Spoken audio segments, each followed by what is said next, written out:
Welcome, everyone. We're going to be starting. Just to reiterate, I hope all the judges are in the first two rows. And everyone who's sitting far back, feel free to move forward. Even if people come, you know what? You secure the best spots. All right, and with that, before we start, hi, my name is Viktoriia. I'm the event director for this event, and I represent Network VC. We're co-organizers of the whole conference. And before I start speaking again, let me pass the word to the managing partner of Network VC, who is also the founder of Unicorn Events, Alexander Soroka. Please welcome. Hello, everybody. It's really great to be here today and see so many familiar faces. First of all, I would like to say thank you to Silkroad Innovation Hub, who organized such a big and great event. And together with Silkroad, we organized 7 semifinals this fall. They were dedicated to special regions like Middle East, Asia, Europe, Africa, Latin America, North America. And today we have a competition of the winners, plus some startups that have been chosen by Silkroad to participate today. And in fact, till this date, we already organized 400 pitch events in 55 countries. But I'm really glad and I'm really proud that today we have a Unicorn Cup final at this stage at Yerba, Buena in San Francisco. Speaking about Network VC, I would like to say that usually we invest in late seed and round A stage startups. We have approximately 60 startups in our portfolio today. Mostly we invest in software startups.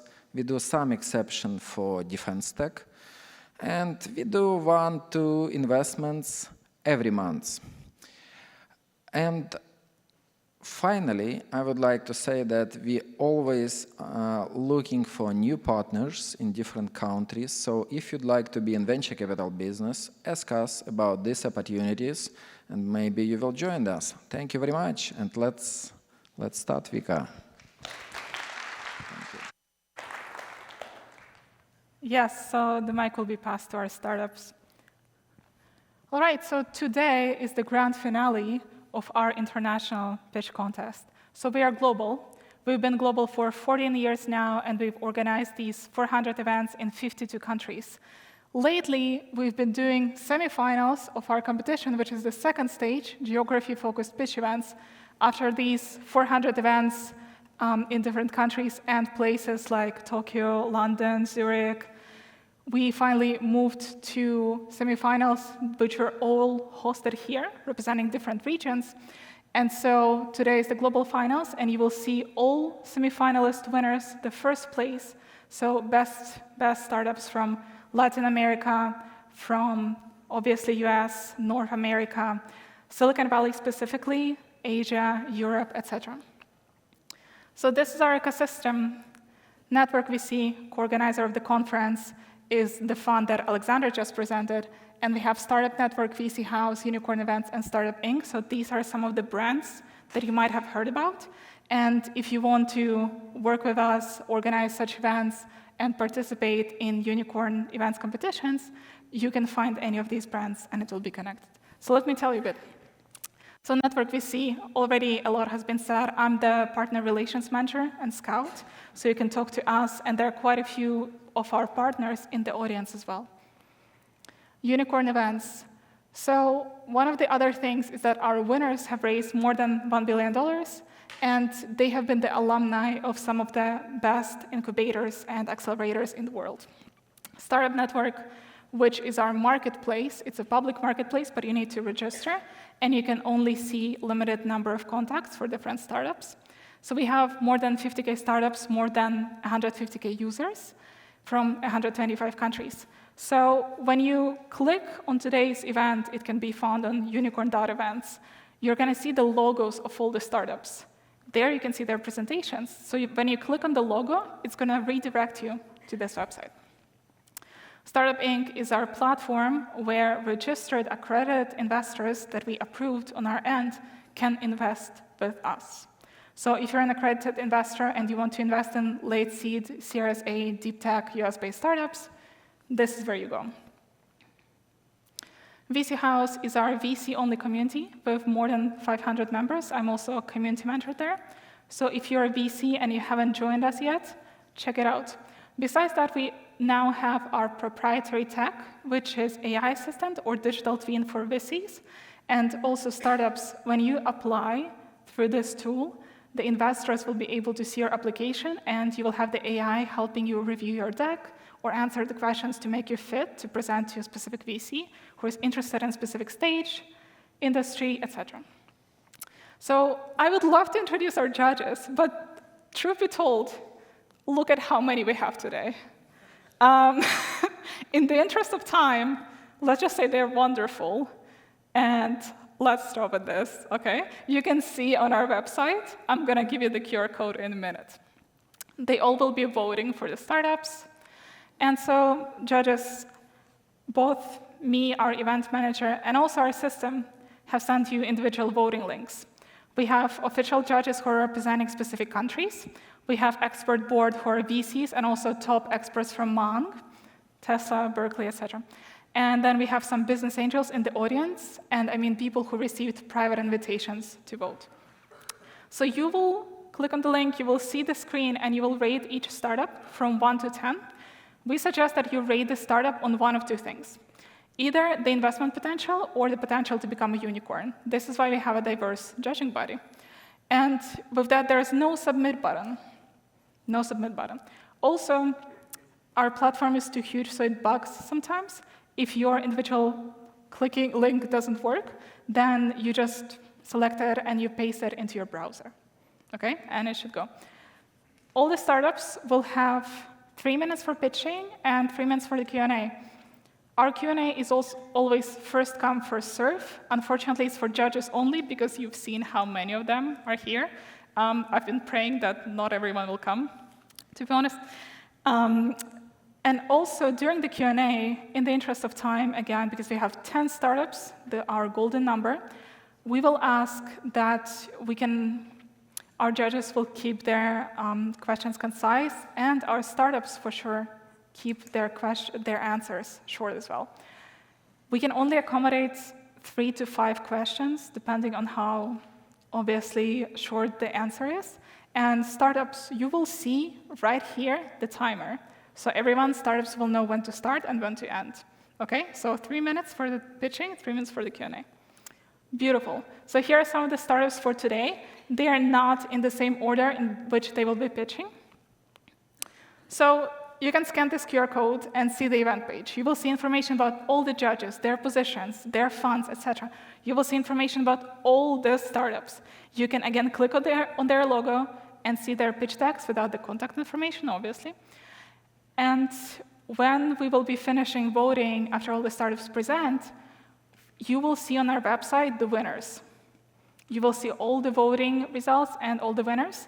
And obviously, you can later contact anyone you would like, but we're not giving anyone your phone number, obviously. So there is that. With that, let us start with the presentations. Our first startup will be Clipper, presented by Humphrey. Please welcome. Can I get a round of applause? Thanks. Let's go. Thanks very much. At Clipper, we fight crime by automatically generating the first draft of the police report so that officers can spend more time protecting the streets and less time documenting. My name is Humphrey Chen. I'm the co-founder and CEO of Clipper. We've raised $7 million to date. I previously was the head of computer vision at AWS, and my co-founder, Aaron Sloman, is a serial entrepreneur who has IPO'd or built 3 companies. And then my co-founder, Christine, actually hired me into Amazon, and she actually hired 3/4 of the machine learning senior leadership. Our biggest investor is HP. They put $4 million into Clipper, and then we actually have 2 direct reports to Bezos in Clipper as well. Officers spend, on average, half their time documenting. So what Clipper does is we automatically index and recap the video. And so we cut in half the time required to document. Here's how it works. Normally what happens is at the end of a shift, an officer would actually have to recall from memory and draft the police report from scratch and painfully refer to the video. Now with Clipper, what happens is they check in their body-worn camera, and we automatically generate the first draft of the video of the police report, and then they actually review it, edit it, and then they submit it. So here's how they get the notification email. When they hit view, we take them directly into the Clipper player. This is fully searchable. They can jump to anything they heard or said. They can also browse it because we automatically chapterize it. To the right of the like button is actually Clipper Notes. If you remember, Cliff Notes is just like the new version is Clipper Notes. And then to the right of that is actually the first draft of the police report.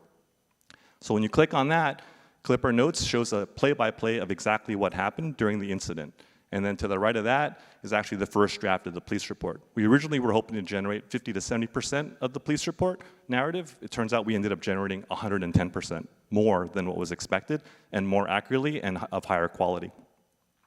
Pricing-wise, we basically charge on a per-minute basis. So our list price is 21 cents a minute, and we take into account whether the city is a low incident district or moderate or high incident. So MSRP is between 9,000 to 18,000 per officer per year, and Pioneer pricing is basically half that. Where are we today? We have basically committed 409,000 ARR from our first police department, Bentonville, Arkansas Police Department.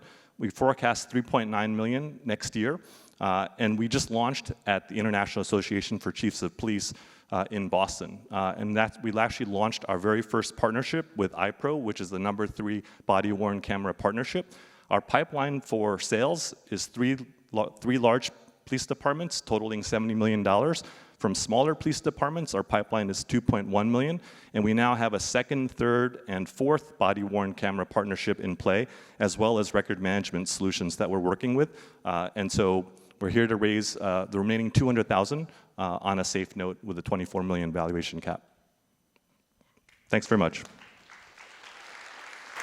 All right, thank you, wonderful. With that, we're going to open the floor to the Q&A. So judges, you can just raise your hand. We actually have our volunteers walking around with the mics. So dear volunteers, there's James right there. Hello. Well done, very good. Who else is a competitor in this market? Do you have anybody else? And what are they doing? You mean competition-wise? Yeah, so Axon is the leader in this category, and they actually make body-worn camera and drones, and they actually have a solution called Draft One. And so Axon actually has 75% market share. And the one thing that Axon does is when someone's a customer of Axon, Axon actually owns the data. When someone uses Clipper, we let them own the data. Okay, wonderful. Please, Nikhil. Nicely done.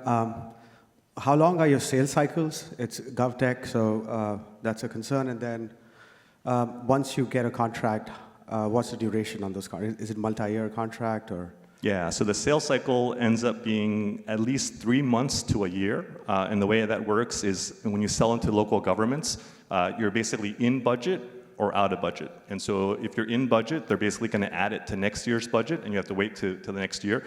Otherwise, they'll actually reallocate money from the existing budgets, in which case it can actually be much shorter. And grants end up being another source from both public sector as well as private sector. And the grants are designed to, from states and federal, to help local governments adopt new technologies more efficiently so that tax dollars could be used more efficiently. Got it, thank you. All right. Yep. What question? Yes, please, Alexander. Can you tell us about your investors who already invested before? Yeah, so most of our investors, so besides HP, originally came in from Poly, which was the maker of the Polycom speakerphone. And Clipper's original use cases were actually focused on enterprise, events, and education. And since we're about 4 years old, Poly was originally going to embed us into and sell us into the Global 2000, focused around everyday video. But our use cases have evolved since then. Originally, we were very horizontal, and now we're actually very vertically optimized. And then we also have Sandhill Angels, we also have TBD Angels, and then the two former S-Team direct reports from Bezos are one of my biggest investors as well, individually. Okay, thank you. All right, I think that's what we have time for, and I see that everything is clear because some of you have met him before. Thank you very much. Sure, thank you. All right, you can pass it.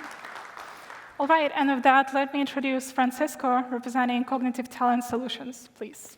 Here you go.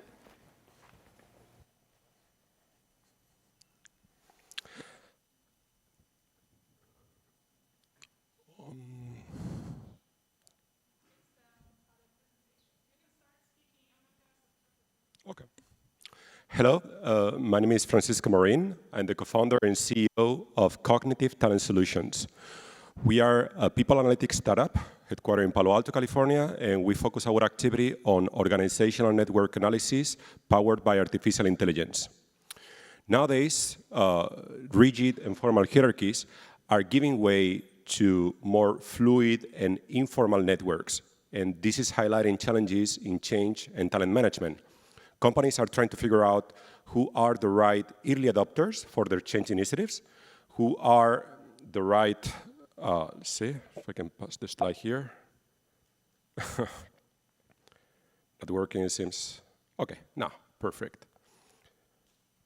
Yeah, so as we were mentioning, formal and rigid hierarchies are giving way to more fluid and informal networks, and this is highlighting challenges in talent and change management. Companies are trying to figure out who are the right early adopters for their change initiatives, who are the right leaders they should be investing in leadership development programs, and who are the right mentors for their new hires.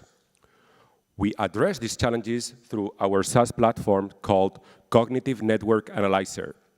This is a platform where we can analyze the informal network of collaboration that exists in the company by leveraging active data sources like online surveys and aggregated metadata from collaborative tools like email, calendar, or video conference. This way, we can identify informal leaders or hidden influencers that are able to act as early adopters in change initiatives and accelerate change adoption by 70%. They can be used as high potential employees and change the leadership pipeline by up to 70%, or they can act as mentors of new hires and shorten the time to productivity of new hires by up to 40%. Our leadership team comes from IBM and JP Morgan. I used to work at IBM for 5 years as a business analytics leader, and our CTO, Thomas Sau, used to work at JP Morgan as a software engineer. We count with experienced advisors, including the former CHRO of IBM, Diane Gerson, or Francis Flynn, who is a professor of organizational behavior at Stanford University, among others. We have 18 paid clients, including Fortune 500 companies like Coca-Cola, Medtronic, Thermo Fisher, CBRE, or Hitachi.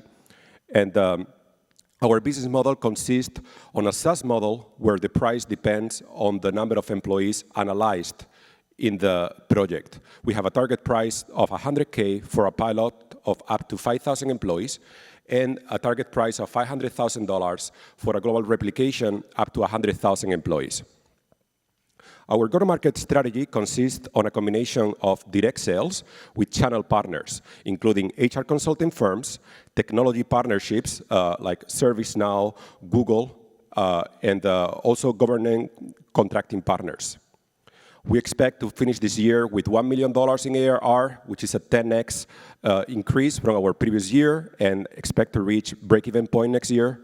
And right now, we have a $1 million price equity round where we need only $560K to close it, and it's a price round where with a 2x liquidation preference at a $20 million primary valuation. Thank you very much. Wonderful, thank you. All right, also I'll ask Michael representing Gunsense and Felipe representing Varon to please come on stage, backstage. All right, so judges, what questions do we have? I also know that some of you have met him. Yes, Ulvi, please. Hi, everyone. My name is Ulvi Rashid, managing partner of Traction Club of Corporate Executives. The club pretty much invests into investment decisions of executives from regulated industries, banks, insurance companies, law firms. Thank you very much for the presentation. My two questions would be here. First, what is the urgency to buy your product for a corporate executive? And second, how would you convince me that it's a high ROI product? And how do you measure the ROI for your clients? Yeah. So with regards to the first question, nowadays organizational network analysis has become an imperative because companies can no longer ignore their social capital. They're working in increasingly automated and decentralized environments where, especially with the adoption of hybrid work models, they need to understand what are organizational silos, bottlenecks, who are their hidden influencers, and they need to integrate these in a variety of use cases to stay competitive in the current landscape. Your second question was about how we measure ROI for our clients, correct? Some of the primary use cases have to do with leadership development, where companies can change up to 70% of the leadership pipeline by making sure that high potential employees are simultaneously informal leaders and high performers. This way, they have less dependency on external hiring, and they can achieve significant cost savings. They can also accelerate or improve change adoption by up to 70% by positioning informal leaders as early adopters. This way, they can shorten the implementation time in the context of ERP deployments, for example, and also achieve significant cost reduction. And last but not least, they can improve engagement of new hires by matching them with informal leaders as mentors. And this way, they can shorten their time to productivity. They can reduce their attrition risk, which also turns into cost savings, because peripheral employees, people that are disconnected from the network, they have 21% higher attrition risk. And they can enhance their employee experience. Thank you very much. All right, we have time for one more short question, if needed. Right. Everything is clear. Thank you very much. All right, do we have Michael representing Gonsens here? I don't see Michael. All right, so let me invite Felipe representing Baron. You're here, he's there. Okay, wonderful. I'm going to get you the right presentation. Thank you very much. Please welcome. He's going to start speaking in a moment. Hello, everyone. When was the last time any of us got into our cars and said, I'm going to enjoy these next 2 hours of traffic? Well, it's a pain that we all feel, and it turns out that there is an underlying problem that generates that and many other layers in the mobility problem, like pollution, health-related problems, disconnection in cities, and an overall affectation to the socioeconomic development in general, especially in developing countries. My name is Felipe Baron, and I'm the founder and CEO of Baron. And we want to tackle that problem, and we are aiming at disrupting mobility infrastructure. That is the underlying problem, the lack of proper mobility infrastructure. We are developing a new form of mobility infrastructure by operating and implementing the next generation of aviation, which is electric, highly automated, and meant for the low-altitude airspace. We are going to be tackling that problem by a technology-based mobility infrastructure, which is with these electric aircraft, by developing a mobility infrastructure that's virtual. It's based on software. It is not physical like the traditional forms that need to throw asphalt, build bridges, dig tunnels. We will be developing 3 components in our virtual form of mobility infrastructure, and it's the operation of our aircraft, electric, highly automated, and meant for the ultra-low altitude airspace. Gracias. And that's the operation. We're not developing the aircraft. We're not the Boeings or the Airbuses. We're the airline equivalent, operating the aircraft. Number 2, it's our vertiports, the places where our aircraft will land and take off from, and the airspace architectures. I have my time gone, so I will not be able to finish. We will be servicing in different markets. We are starting in tourism. That's the lowest hanging fruit of all, eventually going to the urban scenarios for public transportation services. We are here raising our seed round, $3.5 million in exchange for 20% equity in our company, to implement what is going to be probably one of the world's first operations of its type. We're doing this in Latin America, and if any of you are interested in this, I can further talk to you, and I'm happy to give you more details I was not able to do in this stage, unfortunately. We're implementing our first operation, and that's what it looks like. Thank you very much. All right, perfectly on time. You can have it. Yeah, someone said you're fine. All right, judges, what questions do we have? Ladies, please. Yes. Thank you. Okay. Hi, Valerie Bertelli. Thank you very much. My only question as an investor when I see something like that, the market is crowded. How are you going to compete? What are your advantages? Is it regulatory, the market, the access? How are you going to win this battle? We're implementing the services to provide transportation services. We're not developing the aircraft or any of those technologies. We're integrating everything, and we're developing the business models. So we're doing this in tourism, starting in the highly touristic place in the Caribbean of Colombia, where there's nobody else doing this. So we are front runners in this, and we're way ahead in this game since several years ago. So that's the first thing. And the second is to identify the markets in tourism initially. One, two, three. Are you going to partner with all existing hardware players then? Yes, we have several dozen partners, among which we have aircraft manufacturers, software, advanced air mobility development, tools, the vertiport designer architecture firms. So we are integrating everything, and yes, we're deeply partnered. We're also part of the NASA Advanced Air Mobility work groups, so we understand what's happening in that space here in the United States, where we're going to come eventually into this market. Okay, thank you, Philip. Sudhir, please. So these vertiports are, my name is Sudhir from FIDA. So these vertiports that you have, are they owned by you? Yes. Okay, and that's a serious capital investment, right? That's the biggest physical part of it, but if you compare that to traditional forms of mobility infrastructure, it's hugely reduced in terms of CapEx. We are an OpEx. Our aircraft will be leased eventually, not purchased. That means that we are tackling an ever-increasing type of mobility infrastructure, which is physical and ever-increasing in burden and cost, with an ever-decreasing operational model. And that's where the potential for disruption lies. And these virtual lanes that you have, do you pay any licensing fee for those virtual lanes that are created by... We call that, and I didn't have time to show it, unfortunately, but it is part of what we do. It's called the airspace architecture. It's those virtual structures in the low-altitude airspace connecting our vertiports through which our aircraft will operate servicing between them.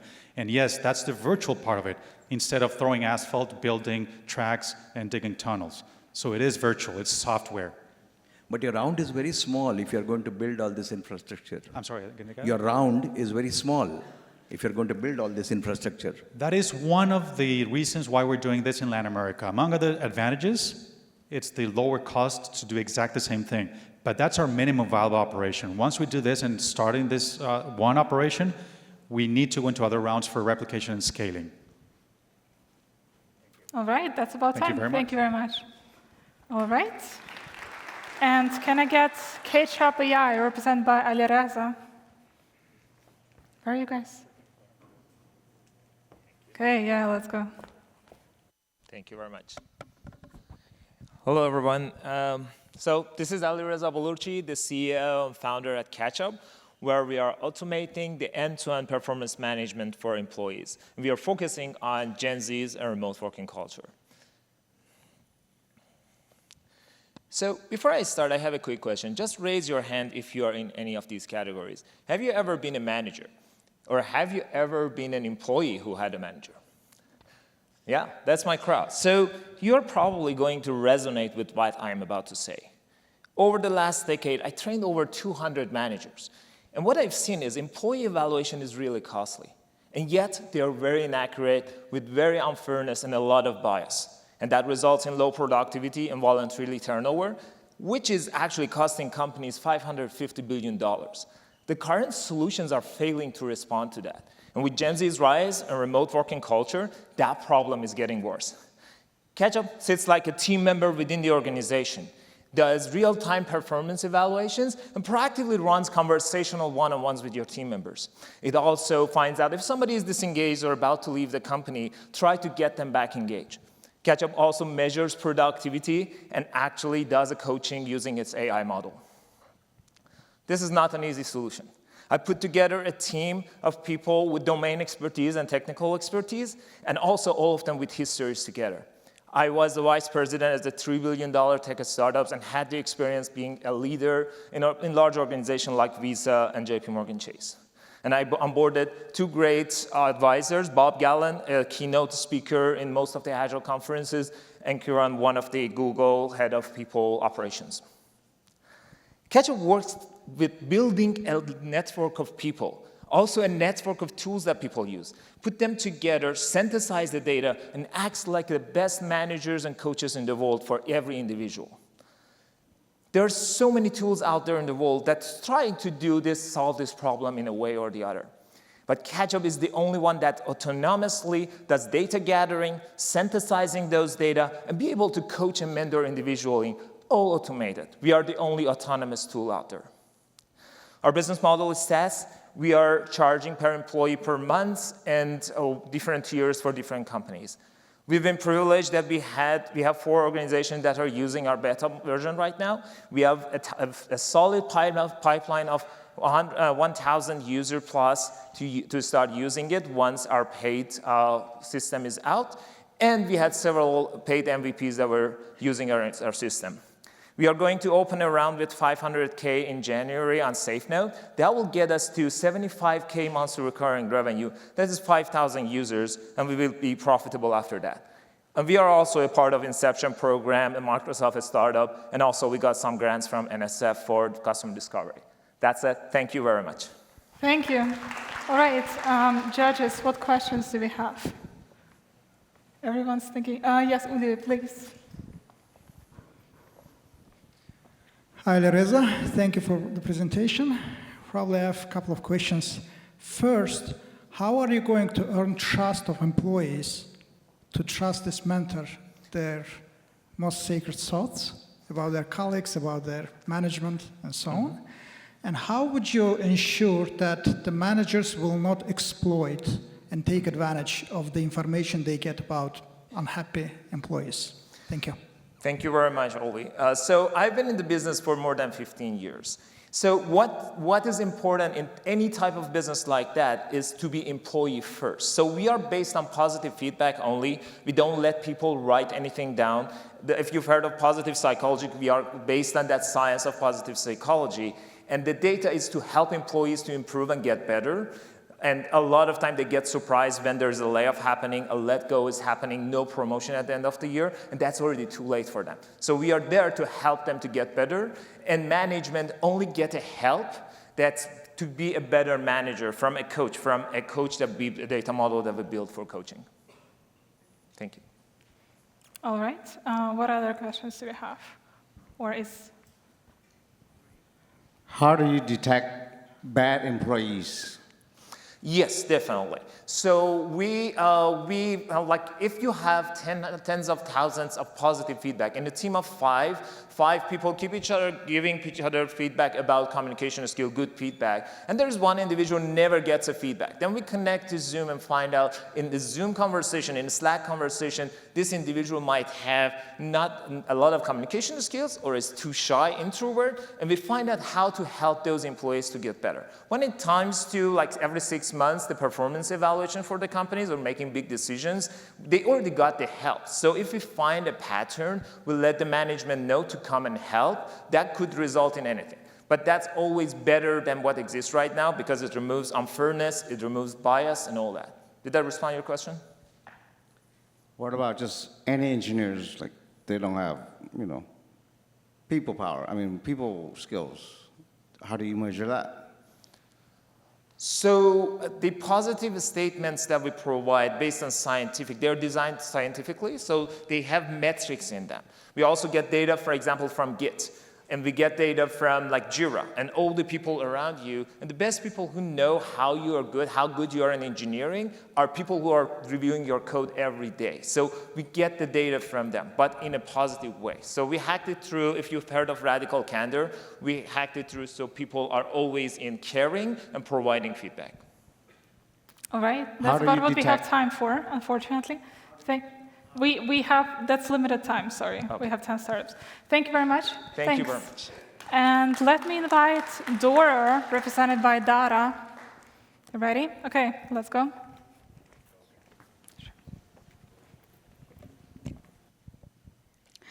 Hi, everyone. My name is Dara, and I'm ex-Amazon software engineer, as well as founder and CEO of Doro. And to be frank, I'm turning 30 next year. Yes, now you know my age, but this comes to you later. Did you know that clinics these days can lose up to 1 million USD in revenue just because they have not convinced their customers easier? And I'm among those 40%. I'm actually considering to do something with my face to retain my youth. And I'm sure that many, maybe round of hands who are afraid of Botox, fillers, and what's not. Yeah, that's pretty much the number of usually what people get.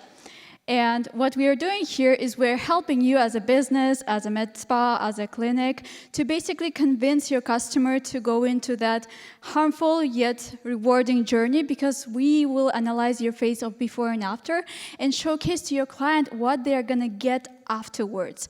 And with that, we basically convince them by X2 rates, which means that you will get X2 in revenue. In customer expectations today, what we see is that they expect it to be speedy, easy, always available, and personalized.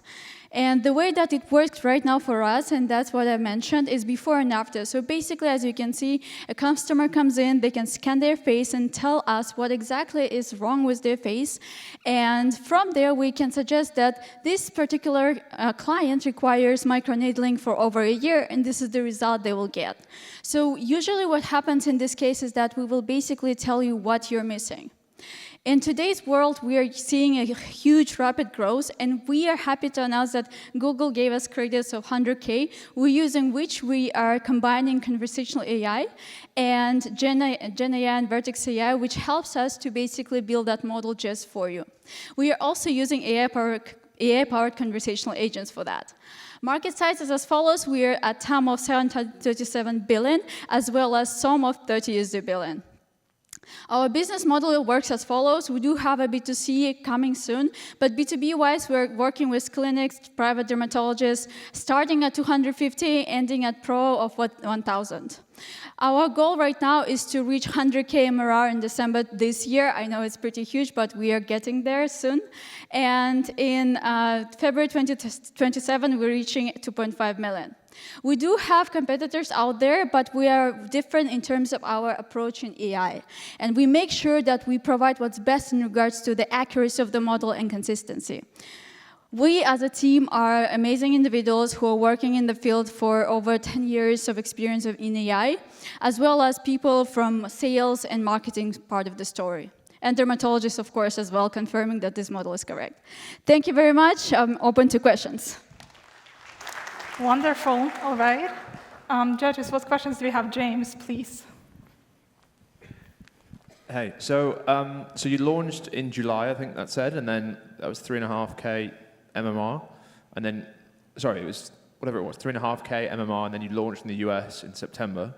So how are you going to get to 100K MMR by Christmas? So we are partnering with associations and with some partners, for example, in Brazil, who have up to 200 dermatologists in their listing. So we changed our strategy to actually approach one with many. And that's how we believe we are capable of achieving such goals. And 3.5 is July. We are already reaching up to 10K, and now the goal is to reach that 100K. All right, wonderful. Stratos? This is a great presentation. Thank you. Thank you. Can you shed some light as to what type of analysis you actually do? And if you're recommending a treatment plan, do you require FDA approval to make that kind of recommendation? Awesome, that's a great question. We're actually building right now the model that will show you the one-by-one images of your treatment plan, as well as what's going to happen afterwards. But that requires some approvals, such as HIPAA and FDA. We are in progress right now of making it. I'm actually confirming one of the advisories who had done a startup that is FDA approval within a year time, which is why I believe it's doable for us to achieve that goal as well. And in regards to AI model itself, we are building it using Google, using our own model that we've collected dozens of data sets from. And on top of that, we are using already ready-to-use models as well, such as Gemini for conversations. All right, amazing. Do we have any more questions, or is everything clear? Yes, please. Hello. Thank you very much for the presentation. Yeah. Do you have any numbers, like you have MRR 3.5K, about your unit economics? So how much did you spend to attract the customers, and what is your LTV? Thank you. Sure. So in regards to sales cycle, the way it works for us is that right now we are trying to partner, as I mentioned, one with many, and that takes us about a month or so to close the deal. And in regards to our current traction, we have around 20 clinics, med spas that we're testing this through. We're not only in the US, we're also working with clinics and med spas in Kazakhstan, as well as I mentioned, Brazil, that is about to close. And the amount we are usually spending in regards to attracting one client is usually around $50 to $100, depending on the time that is spent, the procedures, and what's not. Sometimes it's free, sometimes you just meet someone out there, and that's usually the case, but the average is as such. All right, thank you. That's about time. All right, wonderful. And let me invite Parkour, represented by Amir Khan. Please welcome.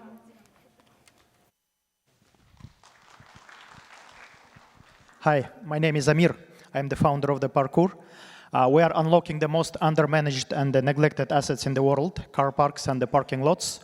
We are providing end-to-end and functional smart parking software as a service for zero capex. We decrease OPEX at least 3 times, and we can increase net profit up to 5 times. Our MRR, some numbers are not updated, sorry. Our current MRR as of October is 500,000 K, and our LTV to CAC is 20x. Parking lots are neglected globally.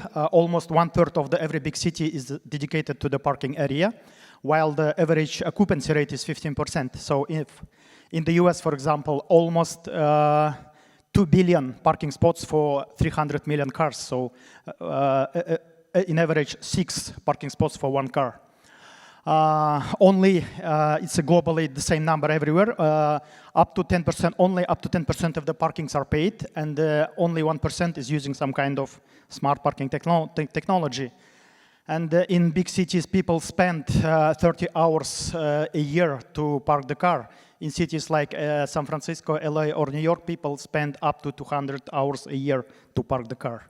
So the industry is inefficient. Industry needs disruption. What we do end-to-end functional and very cost-efficient smart parking software. We have proprietary developed license plate recognition algorithm with almost 100% recognition accuracy in more than 70 countries. Our software is hardware agnostic. We can use any hardware, including existing hardware in the parking lots. We are a mobile first. We practice mobile payments. We don't force people to download our app. People can scan the QR and pay by credit cards, pay by Apple Pay, Google Pay. People can reserve book parking in advance by using our mobile app, and people can do Airbnb in the parking, lease their parking when their parkings are not being used by themselves. We have the component which is called parking management software. So we provide real-time data, dashboards. We can do dynamic pricing depending on the car type, dynamic pricing depending on the size, or dynamic pricing depending on the parking location. That's okay. So our MRR is 500K. ARR, so some numbers are not updated. Let me repeat. So ARR is around 6 million as of now. We are operationally profitable. We are almost in 20 countries. We are serving more than 300 parkings. Our CAC, cost of a client acquisition, is around $5,000. And revenue from one client, LTV, lifetime value, is more than $100,000. We have 2 business models. One business model is a subscription fee. So some clients, they subscribe to the software and pay $200 per camera. The second business model is, the second business model is a revenue share. So we invest into the client's parking, into the equipment, civil works, and we take portion of the revenue. Let's start taking ARR. Let's start taking ARR. Let's start taking the questions. So Q&A. Yeah. So this is the information pre-Series A, bridge equity around US 5 mil at pre-money valuation of US 50 mil. All right, judges, what questions do you have? Ulvi, please. Hi, Amir. I'm also on the investment committee of Sabah Fund, which is the largest fund in Azerbaijan. We just raised 11 million investing in the region. So what you do is already exists in the United States, at least in San Francisco, in the garage on 5th and Mission. We have exactly the same system, works perfectly. So my questions are probably to you. I need to understand how exactly are you solving the problem that you voiced, which is that we have inefficient parking. Is it only the solution that you proposed, or you also help your users to find which parkings have your system and so on in place so that they can more effectively park? That's probably one question that I have. And second, do you expect to expand into the United States? And if yes, what's your advantage over the companies which are already providing this service here? And if not, then what's the region? What's once you raise 5 million, right? What are the next regions you are going to go after? Okay. Thank you. We are already in the US. We have clients in San Francisco, Houston, Chicago, and Las Vegas. We are expanding in the US. There are similar companies, not big number, like 5 to 7 companies. One of them being Metropolis, a leader, let's say leader in the industry in the US. So there is a market because penetration level is low. We are helping drivers to find parking faster because they can find, so our system, without smart parking software, smart parking infrastructure at the physical parking lot, no sense of using mobile app, like Park Mobile, Spot Hero, whatever. So once you have a smart parking infrastructure at the place, you can book in advance. You can save time to find the parking. So that's how we help to the drivers. For the parking owners, we help by showing dashboards, by dynamic pricing to increase the revenue, by showing data, how they can run parking properly, increase the price, decrease the price, or so this kind of data, and integrate with the mobile platforms so that their parkings can be found and used easily. All right, we have time for one short question. Or is everything clear? So I have a follow-up here. Don't you think that your largest customers country-wise are the countries with the largest population rather than the United States? Because I feel that the part of the world, our part of the world, like say Central Eurasia, is much more relevant in Dubai and Saudi rather than the United States. And Amir, mind the time? Yeah, okay. I'm sorry, I didn't get the question. Can you repeat, please? I'm saying that, don't you think that the countries which are more populated are better fit for your technology rather than competing in the US market, which is not the largest country in the world. Second, we already have few companies which are providing similar service. Very short. Yeah, but I'm sorry, there's an echo and I can't hear clearly the question. Isn't Central Asia a more appropriate market in terms of scaling rather than just going to US? So we are in Europe, we are in Asia Pacific, we are in Middle East, we are in the US. There are some specifics. In the US, we are focusing on medium and small size parking operators because they don't have enough capital to develop their own technology. In some Asian countries, Central Asia, MENA, there is no professional parking operators. We are working facility management companies, but parkings are the same in the world. Thank you so much. Wonderful, good work, thank you. And let's invite Michael representing GunSense. Good afternoon, everybody. Thank you for attending and listening. We are GunSense, solving the global $800 billion problem of mass shootings and gun violence with our first flagship product. Our team is made up of 7 serial entrepreneurs. We are about 12 exits between us. We have several Fortune 100 advisors on our team at C-suite. We have military, we have generals, admirals, FBI, and the like, all on our advisory team. So the system is basically a vision-based AI neural network. It lives on the edge, it's fully autonomous, and doesn't violate privacy. So we detect shooting threats before their shots are fired. We look out 100 feet today. We're heading to 250, 350, 400 feet in the future. We're looking for the presence of weapons where weapons don't belong. We're almost 100% accurate, 99.2% today and climbing. Once we see a weapon, you can see the alert that goes out in the right-hand side of this image, both in police officers and in consumer, IoT, and Android. And you can see there that the threat has been indicated. This is all happening in live real time. So the product roadmap is pretty vast and pretty broad. The ceiling mount indoor-outdoor unit is available today. We have OEM modules for military, automotive, mobile, wearables, access controls, you name it, we're heading towards it. So market traction today, the good news is we've signed a global Fortune 10 customer who will need hundreds of thousands of devices across the globe. They have 800 million square feet of facilities. They have 120,000 commercial vehicles that all need deployment. We have schools, airports, houses of worship, retail stores, perimeter protection. We're in discussions with AT&T, T-Mobile, Verizon for distribution. We have a signed contract with TD SYNNEX, is a $74 billion global IT distributor. Like I said, we have automotive as well. Other engagements we have for around 54,000 units. Pilots are going out, Jewish Community Center, Charleston Airport, any number of different Tier 1 Fortune 100, 150 companies. So we're also in talks with Ford Proline for their police vehicles, 44,000 vehicles a year, 3 sensors per. We've got many other commercial vehicle companies out there, electric vehicles, and more. We're in discussions with DARPA and DOD and other federal agencies. So our projected growth, $15 million in sales year 1, climbing to $649 million in year 3. Very fast growth, but our global Fortune 10 customer could do that by themselves. Thank you, Michael. Can you switch to the slide with your ask? What do you want? The next one, I think. Yep, wonderful. So we're raising a $20 million round. We have almost closed our seed for $1 million.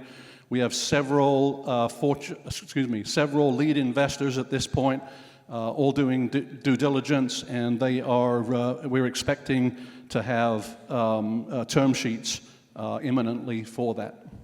Wonderful. Yeah, I know quite a few judges know you very well. All right, judges, what questions do you have? Nihil, please. Nice presentation. Thank you. What's your current revenue? That's question 1. And then, when did you start? When did you start with this idea? So we're a 4.5-year-old company. We are about to ship our first pilot units out in about 3 weeks. So we are pre-revenue at this point, but we have significant traction. I only touched on a very small amount of it. Probably 300 different customers right now, ranging from a global Fortune 10 to retail stores. Gotcha. Thank you. All right. Yes, Iris? Okay, do you have, for your device, do you have privacy challenge, number 1? And then secondly, where's your manufacturing being done? Yeah, good questions. Thank you. So privacy is not a concern for us. We don't look at images. We're importing data. So one frame of data comes in, it gets analyzed for a weapon. The next frame comes in, deletes the first frame. We can install it in bathrooms, locker rooms, bedrooms, anywhere you want, because we're not looking at video. As far as manufacturing, for government, for military, it's all in the United States, Silicon Valley, with 2 facilities in Texas. For mass appeal, B2B, out of Asia, but not China. Right now, it will be going to Korea. So, so you have a database, and then where's you collecting all your data right now? Sorry, could you repeat that? Okay, so you have a database within your company to actually detect what is the issues, and when you see all these images, so on and so forth, you don't analyze, but you have to match some data, right? Yeah, so we know what a weapon is versus just looking or comparing large image libraries. So we know the key points of what makes a weapon, so we don't have to have a large library of that. If you were to equate us to images in our AI inferencing, it would be in the tens of millions. Thank you. Thank you. I think that's about what we have time for, but James, do you want to connect with Michael? Yes, sorry. Yeah. I think that's time. I think that's fate. But you guys got to hang out after this, okay? Thank you very much. Great work. Appreciate it. Yes. All right, and let me invite Ivan, representing PowerStuff AI.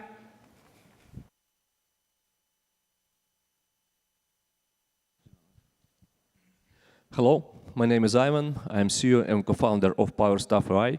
We create AI employees that helps to the banks and telecoms decrease the cost, increase efficiency, and our employees never striking, like here in San Francisco. We solve three types of problems here. First of all, we decrease the cost, because if we talk about financial sphere, also the US small bank, only with 100 agents in a contact center, spend more than $8 million per year, but only 10 or 30% of this budget perform well.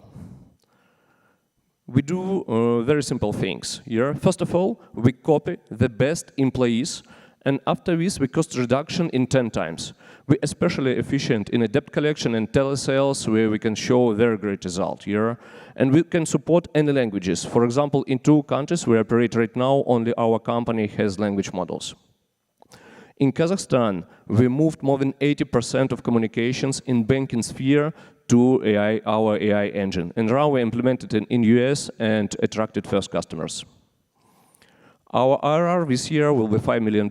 We are a profitable company, 26% of net margin, and we have grown in 7 times for the last 2 years. It's a huge market of $500 billion US, and we targeted in US finance sphere, telecom, and e-com, and this part of call sector with $12 billion. It's pretty easy to launch AI copy in one single company, but what we're also doing, we see generally on the market, choose and analyze the best dialogue models and implement it for our clients, and it's our long-term strategy. Our business model also pretty simple. We launch a free trial period for 1 month, show our efficiency. Enterprises could compare it with their current tools or their current contact center here, and after this we sign a subscription here. And it's extremely easy to sign this contract because companies see our results here and see future cost. We have a very nice team with few PhD in computer science and huge experience in banking sphere and telecom and e-commerce. And we will be ready to fundraising. We will reach in US market $1 million revenue, and our goal to reach $50 million revenue in 2 years. That is why it will be great if we can cooperate with companies and enterprises and help them in their communications. Thank you so much.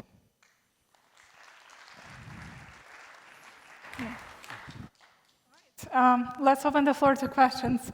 Yes, sit here, please.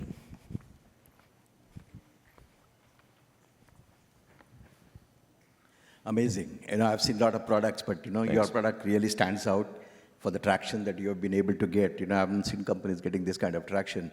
I have one question. I thought you had an agentic AI, and that was also connected to the conversational AI, right? Yeah, conversational, absolutely right. If that is the case, then I don't understand the part that you said that there is no integration, there are no IT resources required. I think, if you are really acting like an AI employee, an agentic part of it, then you need to have some integration with the back-end processes. Great question, thank you. Right now, we cooperate with huge enterprises here in 5 countries. And in 60% of our cases, we don't use integration at all. That is why we start from our web interface. We give to our customers password and login. They go into our system, upload all information here, and they could work without any IT resources here. They need, special people, for example, from debt collection or from customer service or from telesales here, without any IT resources. But also on a second stage here, we usually connect through API here, and it's extremely easy. For example, usually it takes from 2 hours to 2 days to connect us. And sometimes we need IT resources, but it's not IT resources. It's somebody who's responsible for phone scheme. Mm-hmm. All right, yeah, Ulvi, please. Hi, Ivan. Can you go back to the product slide, please? Or use cases? How to? Small red button. Small button. Yep.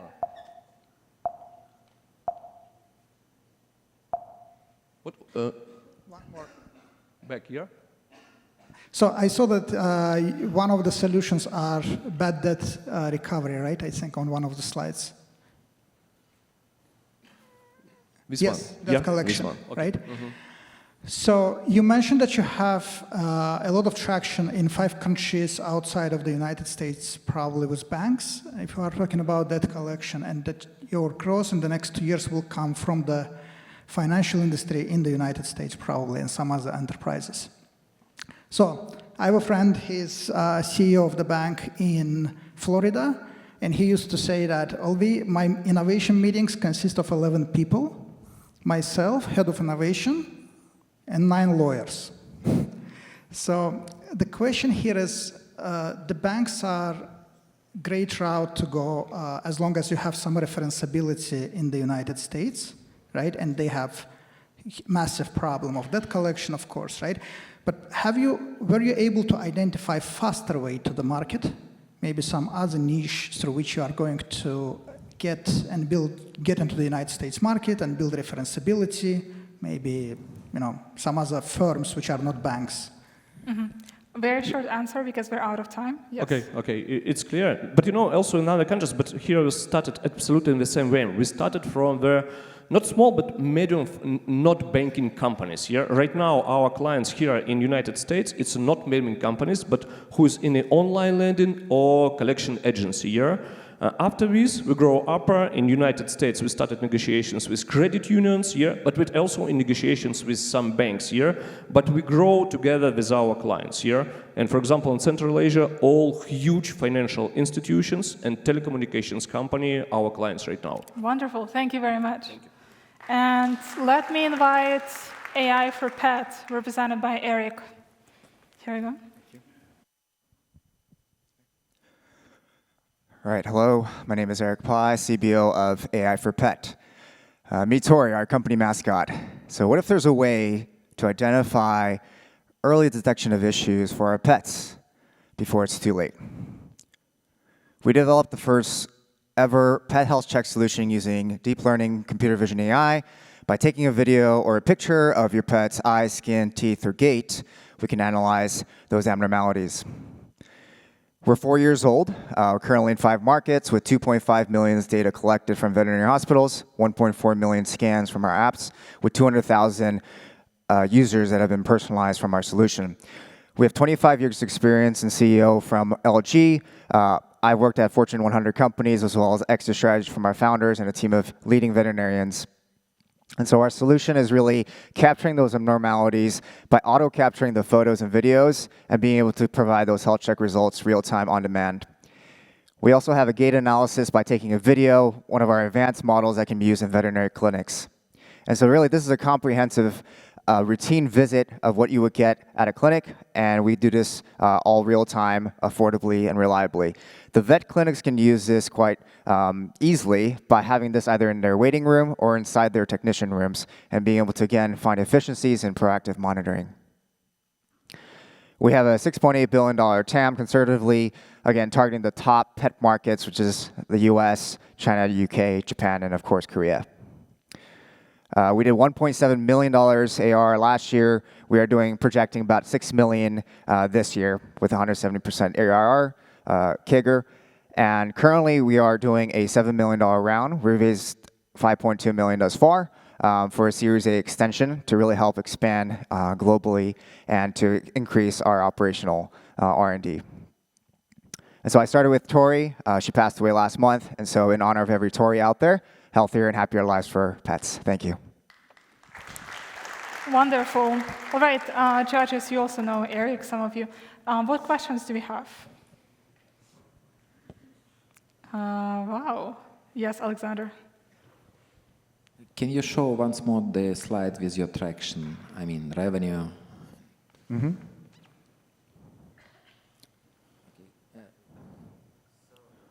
This year, you're going to make 6 million, yep? That's right. Okay. And most of your revenue are in which market today? Today, we are mostly in South Korea. We do have commercial partners to be starting in Q1 of next year. Most of them are in NDA stages, but they are the top-tier partners across the industry. And we'd also have a product personalization supplement line that we are also connecting to our AI technology. But we are expanding mostly in APAC and in the US as a core market. Okay, thank you. All right, wonderful. Yes, Stratos? I love it. It's Thank a you. great solution. I have a pet. I was wondering if you can shed some light on your customer acquisition cost and how you spend the money. Yeah, we're B2B, and so we focus on the top-tiered industry partners currently. The industries can be across the veterinary space, but also on the boarding and grooming. One of our top partners, Doctopia, has 5 million pets annually visiting their stores every year. So we are targeting the top to really implement our technology. All right, wonderful. Gary? Yeah, no, I love this stuff. I just spent $20,000 on my dog, and I wish I would have caught it earlier. So I love what you're doing. Thank I you. love the idea because each one of us here, I was showing people my dog today, and each one of us, many of us have pets, and to be able to catch it before it's a problem is great. So I love what you're doing. It's like I've said before, it's like getting a Ferrari out of the garage. You got to get it out and win the race. So great job. Thank you. Let's connect after. We have three patents with 6 patents globally pending. Wow, okay. Is it all clear? Yeah, wonderful. Okay. Oh, yes, Vasil. What is your go-to-market strategy in the US? Like we said, we're B2B enterprise, so we are offering our SDK or API depending on the platform, and we're working with the pet care providers who are currently working with the pet parents daily. So B2C was our original model. We're currently shifting to a B2B for that very reason, and now we're seeing a lot more interaction and touch base with the pet parents who are either too busy or lazy to do this on their own. Wow, okay, wonderful. Thank you very much. Thank you, Eric. Great job. All right, and let me invite Surgery Quality, represented by Sanjay.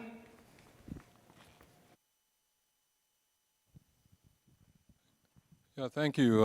Sanjay Prasad. I'm a practicing surgeon for the past 30 years in the Washington, D.C. area. Patients are told they need surgery. Surgery Quality helps them get multiple opinions from the comfort of their home. The multiple opinions help them prevent unnecessary surgery, and we also uncover non-surgical options to manage their condition. We use generative AI to help them connect to best outcome surgeons. The problem is patients are referred from primary care docs to surgeons on the basis of habit, not on cost or quality information. The result is a lot of unnecessary surgeries being performed by surgeons who don't necessarily have the best skill set. 92% of surgeries are non-urgent and are amenable to some form of optimization. Our solution is multiple nurses who handhold the patients from the moment they're told they need surgery. We gather their medical records and imaging.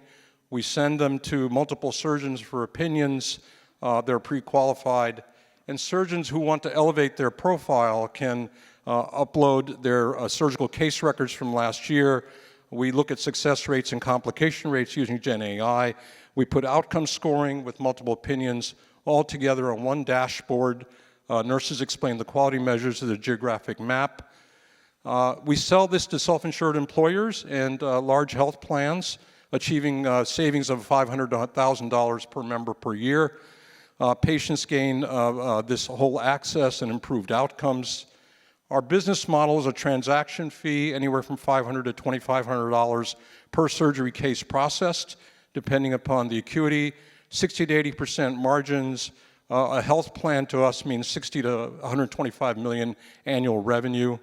The competition is using generalized quality data from the Medicare and claims database. We're using a much more trusted data source, the electronic medical records of the surgeons. We could easily be synergistic with each one of our competitors. We've raised 6.6. I've invested $2 million of my own money. We're market ready to scale to millions of lives. We have a customer in Michigan. We have the University of Pittsburgh Medical Center health plan, 4.5 million members. They're incrementally starting in November. We have high trust certification going on as well. The members and patients, how do we get them? The UPMC health plan is bringing them. Priority Health. United Healthcare has already made overtures to buy our company. The network relationships we have are enormous. We have 46 hospitals in Pennsylvania, all contributing and sharing data, and the Mayo Clinic as well. It's a tremendous, incredible data lake that we're creating. Our pipeline is enormous with multiple large employers and other health plans. I'll get into that sometime later. And these financial projections are based on the UPMC health plan alone. Wonderful. You can leave the slide. Let's start with the questions. Everyone knows you very well. They're thinking. Do we have any questions? Or is it, yeah, Ulvi, please.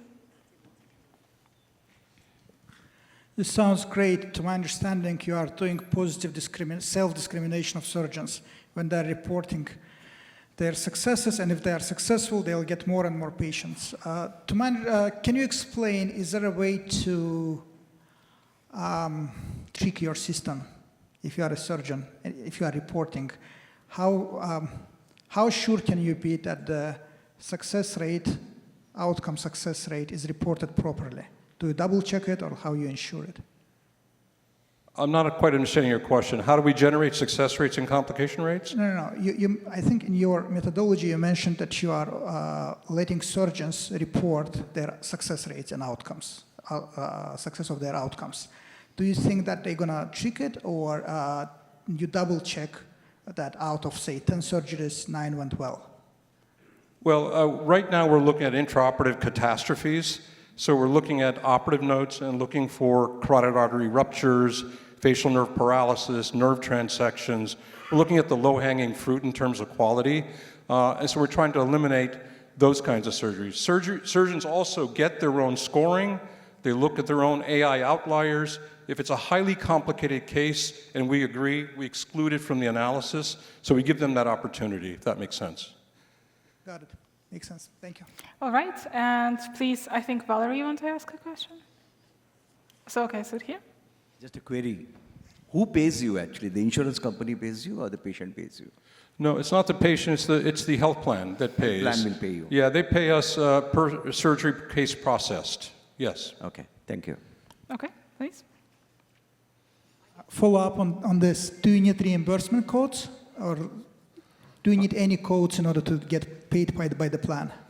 But very quickly, so we can get Valerie's question. We get paid by the plan based on the acuity of the case. So do you need any codes or approvals, like reimbursement codes with the drugs? Do you need to have anything, or it's just... No, we don't. Okay. Okay, Yeah, I'm Valerie, sorry. please. So sorry. Last question. Last question of the day, I guess. Outside of investments, what else are you looking in the partnerships? Like, what else would you need from investors to help you to succeed?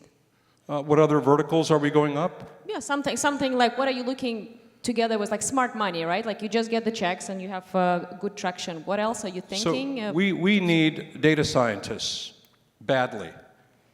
We need generative AI tech engineers like nobody's business. We need an operations person who really is someone who is seasoned and a veteran. Those are the things we're looking for. Good, great talent. Thank you. All right, yeah, perfect timing. Thank you very much. Good work. You can give it backstage. So what we're gonna do right now is judges, please finish voting. We're gonna, and that's all startups, so judges, please finish voting. We're gonna announce the winner. Their logo is gonna appear here in a moment. And with that, I'm gonna ask the winner to come here, say a few words, and then after this, I'm gonna ask startups who were pitching today, so like pitch participants for this competition, and judges to come on stage, so we're gonna take a picture, okay? All right, so the third place, our silver winner, is Surgery Quality. What happened? Why are you disappointed? You can still be his clients, you know, or partners or investors. Second place is Power Stuff AI, and first place is AI for Pets. AI for Pets. Eric, please say a few words. Eric is running for his life right now. And after Eric will say a few words, judges and startup pitch participants, you're going to be invited to the stage to take a photo. Thank you. Go. Oh, thank you. Thank you so much. Thank you to everyone in Unicorn Pitch and for everyone organizing and attending, and for all the judges that I believe are pet lovers, obviously. And yeah, and this one's for Tori. So thank you everyone. Still have the mic? Okay. Dear judges, please come on stage. Let's take a picture. Please, please, please. You can come from here. You can come from there. And all of the startups. Yes, startups who are pitching today on the stage. And all judges. the judges.